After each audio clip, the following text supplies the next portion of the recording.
Se dio la partida en The State Dinner, es bastante pareja. Rápidamente en la parte central, Visual Machine salió a forzar a la punta por la parte de adentro.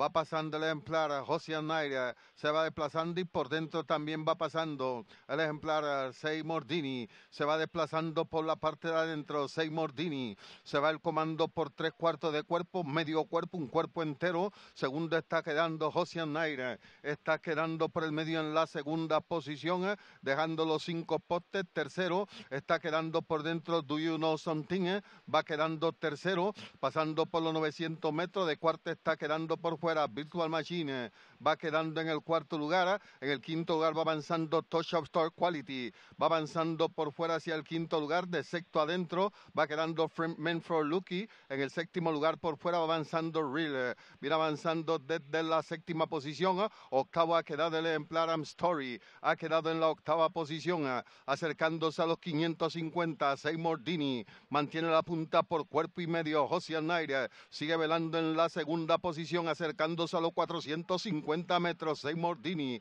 ha dominado el comando por 2 cuerpos, 3 cuerpos. Seymour Dini ha dominado claro con el jinete José Ortiz. Está botando Seymour Dini en The State Dinner. Ha dominado por 4, 5, 6 cuerpos. El pensionista de Linda Rice está galopando. Seymour Dini trae más de 10 largo en la punta. Segundo lo vuela Hard Study. Busca el segundo lugar Seymour Dini, José Ortiz y Linda Rice están ganando The State Dinner. Llegando, gana fácil Seymour Dini de punta a punta. Segundo Hard Study. Tercero estrecho adentro. Se está metiendo Men for Lucky. Ahí sobre el ejemplar Josian Nair. Punta a punta, José Ortiz acaba de lograr imponerse en la estelar de hoy. Les mandó a cambiar.